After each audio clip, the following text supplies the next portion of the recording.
Assalamualaikum warahmatullahi wabarakatuh. Perkenalkan, nama saya Fajar Sidik. Saya dari kelompok 1 Ilmu Pendidikan Tadris IPA.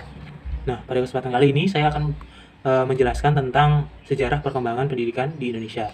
Yang akan saya jelaskan yaitu pada subbab perkembangan pendidikan pada masa Hindu Buddha dan pada masa kedatangan Islam.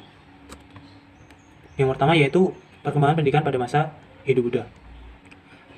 Kita kenali dulu proses masuknya pengaruh Hindu Buddha di Indonesia, yaitu ada 3 teori. Yang pertama ada teori Ksatria dari R.C. Majumdar. Dia berpendapat bahwa agama Hindu dan Buddha itu masuk ke Indonesia melalui para prajurit yang kalah perang lalu mengungsi ke Indonesia, lalu para prajurit itu menyebarkan agama mereka di Indonesia. Lalu yang kedua ada teori Waisya oleh N.C. Krom. Dia berpendapat bahwa agama Hindu dan Buddha ini masuk ke Indonesia melalui jalur perdagangan, karena memang Indonesia itu berada pada jalur perdagangan dunia. Lalu yang terakhir adalah teori Brahmana oleh R.C. Van Leur. Dia berpendapat bahwa agama Hindu dan Buddha masuk ke Indonesia melalui jalur pendidikan oleh para kaum Brahmana. Lalu bagaimana sih pendidikan di Indonesia pada masa Hindu Buddha itu? Yang pertama kita kenali dulu sifat pendidikannya. Nah, yang pertama ada sifatnya itu informal. Jadi dia tidak secara khusus menyebutkan bahwa ini sekolah atau ini pendidikan. Namun ketika mereka berinteraksi pada kehidupan sehari-hari, kaum Brahmana ini menyelipkan pendidikan-pendidikan kepada mereka, seperti bagaimana bagaimana ketika ada permasalahan harus dihadapi, itu sesuai dengan agama Hindu dan Buddha diajarkan oleh kaum Brahmana. Lalu yang kedua, sifat kedua yaitu berfokus pada religi. Nah, ini tentu karena kaum Brahmana ini misinya adalah menyebarkan agama mereka ke orang banyak. Lalu sifat yang ketiga itu hanya ada beberapa orang saja atau beberapa golongan saja yang mendapatkan fasilitas pembelajaran, yaitu ada dari golongan Brahmana itu sendiri, lalu ada golongan Ksatria dan kaum bangsawan. Lalu selanjutnya kita kenali juga ada jenis pendidikannya. Nah, pada masa Hindu Buddha ini jenis pendidikannya yang pertama ada pendidikan intelektual, yang mana di dalamnya para murid ini mempelajari tentang kitab-kitab suci Hindu dan Buddha. Lalu yang kedua ada pendidikan Ksatria, yang mana di dalamnya itu hanya ada para bangsawan dan putra-putri raja, yang mana mereka akan belajar bagaimana cara mengatur negara mereka dan bagaimana cara mereka bersikap sebagai seorang pemimpin dan juga sebagai seorang bangsawan. Lalu yang terakhir atau yang ketiga, yakni pendidikan keterampilan.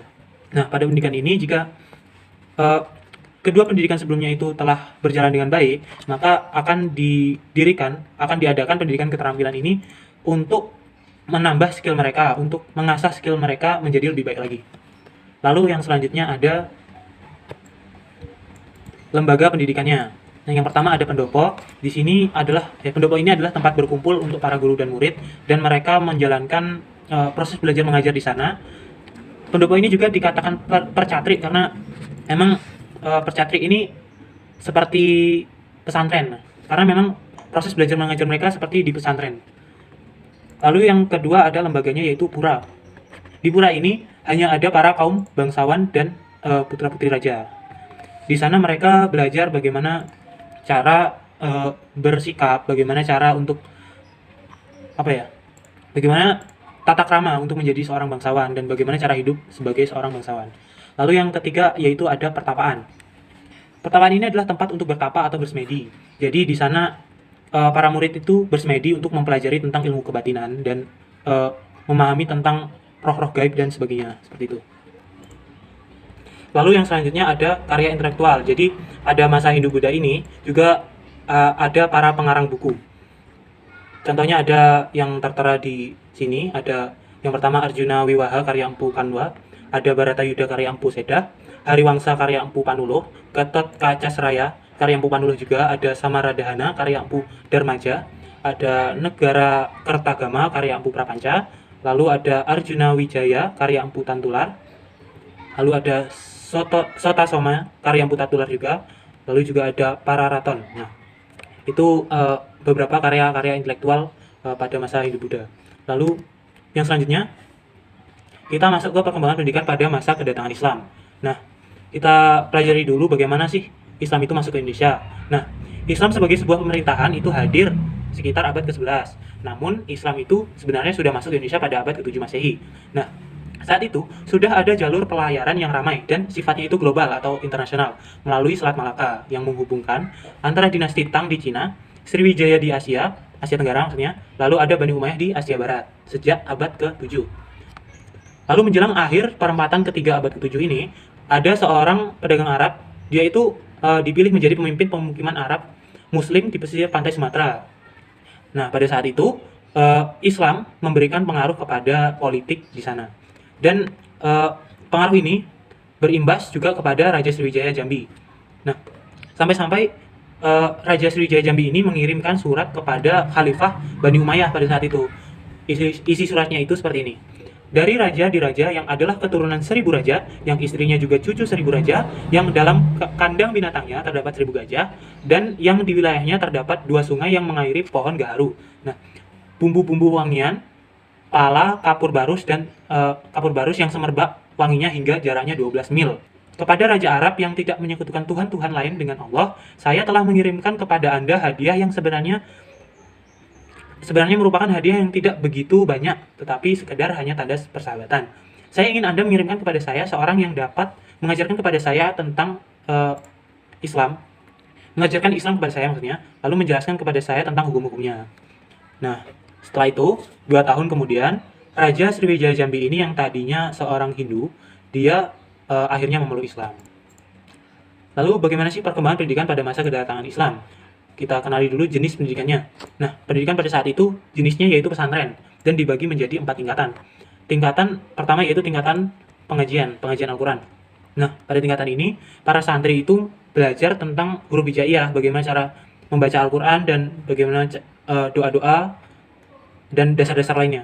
Lalu, setelah lancar dalam membaca Al-Quran, mereka akan masuk ke tingkat selanjutnya yaitu tingkatan pengajian kitab. Nah, pada tingkatan ini seperti namanya, mereka belajar tentang kitab-kitab selain dari Al-Quran, kitab-kitab karangan para kiai terdahulu.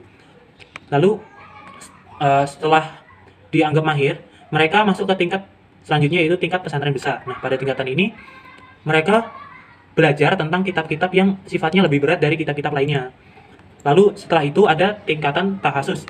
Nah, pada tingkatan ini mereka mulai mengkhususkan pembelajaran mereka dan memilih salah satu cabang untuk didalami dan belajar secara khusus pada bidang itu.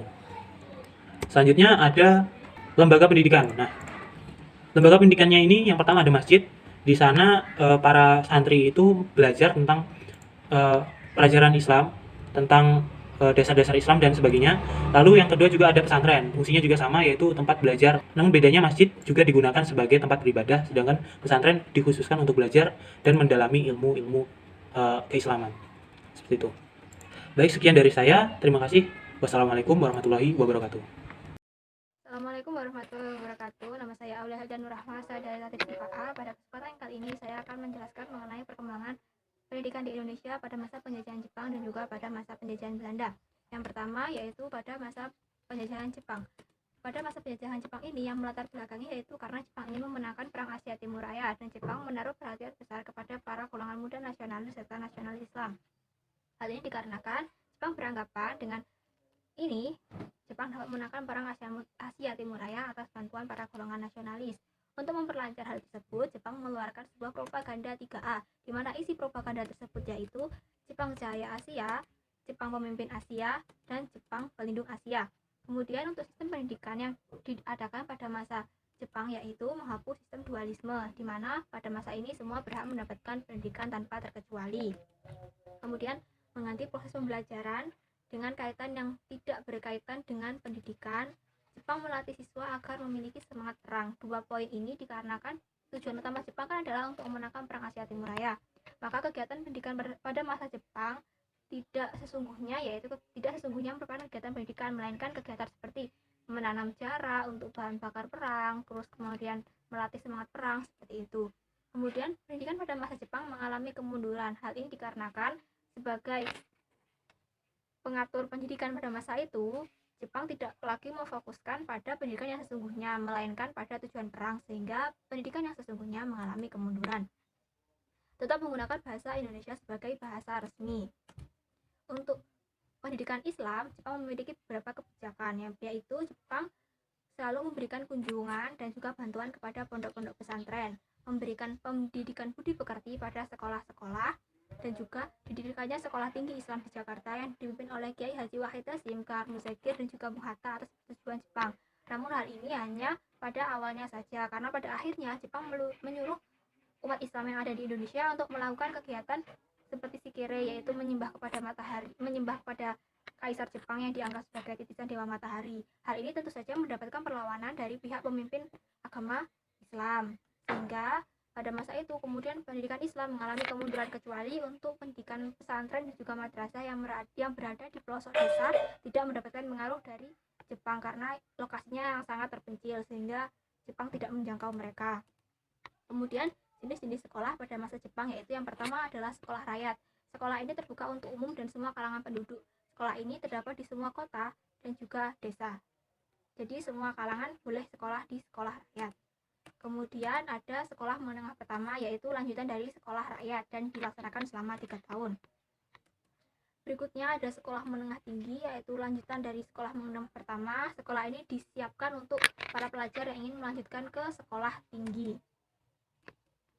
Berikutnya yaitu sekolah kejuruan, yaitu sekolah pertukangan dan sekolah teknik menengah. Ini pada masa Belanda. Kemudian masih pada masa Jepang didirikan sekolah pelayaran dan sekolah pelayaran tinggi yang ada di Cirebon.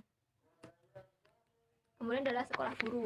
Sekolah guru ini adalah sekolah yang disiapkan untuk para calon tenaga pendidik pada masa pendidikan Jepang.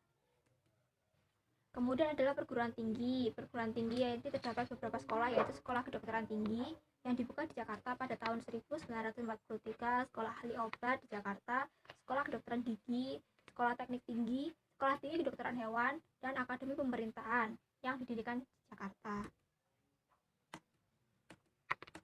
Berikutnya merupakan pendidikan di Indonesia pada masa penjajahan Belanda. Pada masa penjajahan Belanda ini, pendidikan mengalami 3 periode. Yang pertama yaitu periode VOC yang terjadi pada abad ke-17 dan juga ke-18. Kemudian periode kedua yaitu pemerintahan Hindia Belanda pada abad ke-19. Dan periode ketiga yaitu periode politik etis pada awal abad ke-20. Yang pertama yaitu periode VOC pada abad ke-17 dan ke-19. Pertama kali pendidikan pada masa periode ini dilakukan di Kepulauan Maluku Selatan, menganut sistem pendidikan barat dan juga berfokus pada pengajaran agama Kristen. Tujuan dari pendidikan ini yaitu untuk meningkatkan loyalitas pribumi kepada Belanda sebagai penguasa baru. Kemudian pada masa penguasaan Hindia Belanda. Pada masa penguasaan Hindia Belanda ini yaitu terdapat pendidikan dan pengajaran pada masa Daendels yaitu pada tahun 1808 hingga 1811. Pada masa ini sistemnya seperti ini. Meninggalkan fokus pendidikan yang hanya berfokus pada agama Kristen. Pada tahun 1908, Daendels memberikan perintah kepada para bupati di Pulau Jawa agar mendirikan sekolah yang diperuntukkan kepada kalangan rakyat. Sistem pendidikan yang digunakan juga disesuaikan dengan adat istiadat yang ada pada masing-masing daerah. Jadi, pada masa Daendels ini tidak hanya berfokus pada agama Kristen, melainkan disesuaikan dengan tempat di mana pendidikan tersebut diberlangsungkan. Kemudian, pada masa Raffles yaitu tahun 1811 sampai 1816, kondisi sekolah-sekolah pada masa Raffles ini sangat memperhatikan. Hal ini dikarenakan Raffles sebagai pemimpin tidak begitu memperhatikan pendidikan dan juga pengajaran, jadi mengalami kemunduran. Kemudian ada pendidikan untuk golongan Eropa. Hal ini terjadi pada tahun 1818. Pada tahun ini muncul banyaknya kebijakan dan juga peraturan mengenai pendidikan. Namun isi dari semua kebijakan tersebut hanya ditunjukkan kepada golongan Eropa, bukan untuk golongan bumi putra. Berikutnya adalah pendidikan untuk penduduk golongan bumi putra. Tujuannya yaitu untuk menjadikan pegawai administrasi kantor dan perusahaan Belanda. Didirikannya sekolah negeri pertama di Jepara dan Pasuruan pada tahun 1849, dan kemudian didirikan sekolah raja pertama kali di Bandung, Magelang, dan Probolinggo pada tahun 1878. Kenapa kok didirikan pendidikan untuk golongan bumi putra? Karena Belanda ingin mendapatkan pegawai untuk bekerja di administrasi kantor dan perusahaannya dengan gaji yang kecil, sehingga mereka tidak perlu mengeluarkan biaya banyak. Kemudian ada pendidikan kejuruan, yaitu sekolah menengah pertukangan yang di Surabaya, sekolah pertukangan Batavia, dan sekolah guru. Bahasa yang digunakan pada awalnya pada semua sekolah kejuruan di Indonesia adalah bahasa Melayu, namun pada tahun 1871 secara resmi diubah menjadi bahasa Belanda. Kemudian pendidikan dokter. Latar belakang didikannya sekolah ini dimulai pada tahun 1811, di mana para penduduk bumi putra dilatih untuk menjadi juru cacar. Mereka dididik oleh para pendidik vaksinasi. Kemudian pada tanggal 2 Januari tahun 1849 secara resmi didirikan Sekolah Ahli Kesehatan. Pada awalnya sekolah ini hanya ditempuh selama 2 tahun, namun seterusnya pada tahun-tahun berikutnya lama pendidikannya yaitu 5 sampai 6 tahun. Kemudian untuk periode ketiga yaitu periode politikatis. Pada masa ini politikatis sendiri diprakasai oleh Ratu Belanda pada tahun 1901. Politikatis merupakan akar permasalahan dari rasa kemanusiaan sekaligus keuntungan ekonomi. Pada masa politikatis ini, orang Belanda mulai muncul rasa prihatin terhadap kesejahteraan dan status pribumi. Pihak Belanda beranggapan bahwa bangsa Indonesia membutuhkan sebuah perubahan dan kehidupan dari segi perekonomian dan pendidikan yang lebih baik. Orang pertama yang memperhatikan pendidikan di Indonesia yaitu Cesnop Hoortbrandje yang merupakan seorang Belanda. Orang ini memberikan konsep pendidikan yang awalnya hanya untuk kaum priai dan juga kaum atas dapat dijangkau dan juga diperuntukkan oleh kalangan-kalangan bawah maupun priai bawah. Sekian penjelasan dari saya. Wassalamualaikum warahmatullahi wabarakatuh.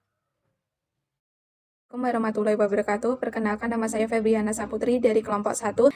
Nah, di sini saya akan mempresentasikan hasil diskusi dari kelompok kami. Yang pertama itu adalah perkembangan pendidikan masa kemerdekaan sampai dengan sekarang.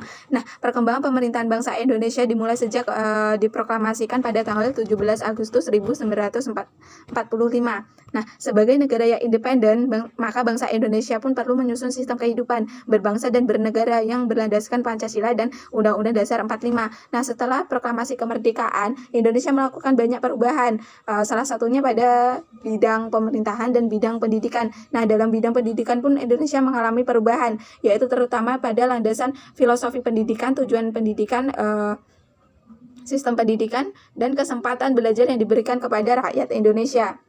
Nah, Pancasila itu menjadi landasan utama pendidikan Indonesia. Pada saat itu dibentuk Lembaga Pembantu Presiden yaitu KNIP. Nah, ini tugasnya untuk menggodok bentuk dan pelaksanaan pendidikan nasional.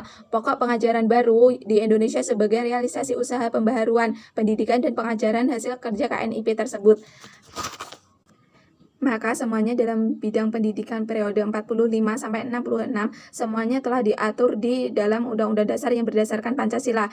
Nah, di sini pendidikan pada awal kemerdekaan itu terbagi atas 4 tingkatan, yaitu pendidikan rendah, pendidikan menengah pertama, pendidikan menengah atas, dan pendidikan tinggi.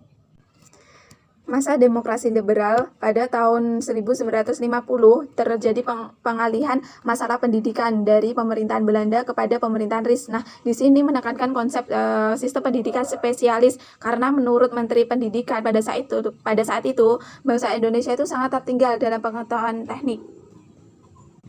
Selanjutnya, pada tahun 68 sampai 98, Indonesia itu mengalami loncatan yang signifikan dalam bidang pembangunan karena adanya instruksi dari Presiden. Berikut kurikulum yang digunakan sebelum atau pada masa Orde Baru, yaitu kurikulum 68, kurikulum 75, kurikulum 84, sama kurikulum 94. Nah, adapun kurikulum yang dipakai pada masa reformasi, yang pertama, kurikulum berbasis kompetensi atau KBK. Nah, yang bersubjek kepada peserta didik yang dituntut untuk aktif dalam memperoleh informasi, sebaliknya guru sebagai fasiliator. Yang kedua, yaitu kurikulum tingkat satuan pendidikan atau KTSP yang tidak jauh berbeda dengan KBK. Ya, ini perbedaannya terletak kepada kewenangan alam penyusunannya, yaitu mengacu pada desentralisasi sistem pendidikan.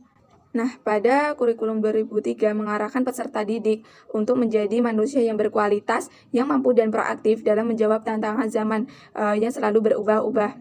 Menjadi manusia terdidik yang beriman dan bertakwa kepada Tuhan Yang Maha Esa, berakhlak mulia, sehat, berilmu, cakap, kreatif, mandiri, dan menjadi warga negara yang demokratis dan bertanggung jawab.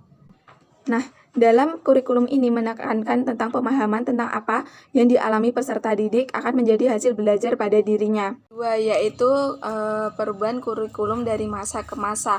Nah, kurikulum itu sendiri berasal dari bahasa Yunani, yaitu dari kata kuril dan curere, yang artinya sebagai jarak perlombaan yang memang harus ditempuh oleh pelari dalam suatu tempat perlombaan.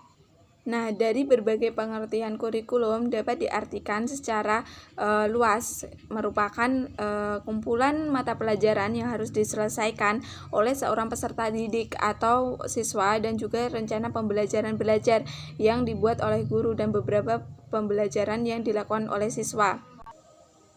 Nah, Kurikulum sebelum kemerdekaan dimulai dengan datangnya bangsa Eropa, yaitu Kompani Belanda, dan masa pemerintahan Jepang sampai masa kemerdekaan. Nah, terbentuklah lembaga-lembaga pendidikan yang bertujuan untuk menyebarkan agama Kristen di Indonesia. Pendidikan pada masa ini diberikan bangsa Belanda ke pribumi. Adanya lembaga ini membuat Kompani Belanda merasakan perlunya pegawai rendahan yang harus bisa membaca dan menulis. Nah, tujuan utama dari pendidikan pada masa Jepang ini yaitu hanya untuk memenangkan perang. Nah, pada masa ini muncullah sekolah rakyat yang bisa disebut dengan Kokumin Gakko. Nah, selama 6 tahun dan mengubah pelajaran yang berbau Belanda dihilangkan dan bahasa Indonesia itu menjadi bahasa pengantar. Sedangkan kurikulum sesudah kemerdekaan, yang pertama kurikulum rencana pelajaran tahun 1947 sampai 1968. Nah, pada masa ini susunan pelajaran itu sangat biasa, hanya mata pelajaran dan hanya memuat garis-garis besarnya saja. Nah, pada tahun 1975, di sini kurikulum menekankan pada tujuan agar pendidikan itu bisa efektif dan efisien. Nah, pada tahun 1984 itu biasanya kurikulum yang sudah disempurnakan. Nah, pada tahun 1994 di sini terdapat sistem catur wulan di mana setahun dibagi 3 tahap. Ini diharapkan agar siswa dapat menerima pelajaran lebih banyak lagi. Nah, melalui pendekatan itu diharapkan peserta didik atau siswa itu bisa memiliki kompetensi diri, keterampilan, dan pengetahuan jauh lebih baik lagi. Cukup sekian presentasi dari kelompok kami. Jika ada kata-kata yang kurang berkenan, mohon untuk dimaafkan. Wassalamualaikum warahmatullahi wabarakatuh.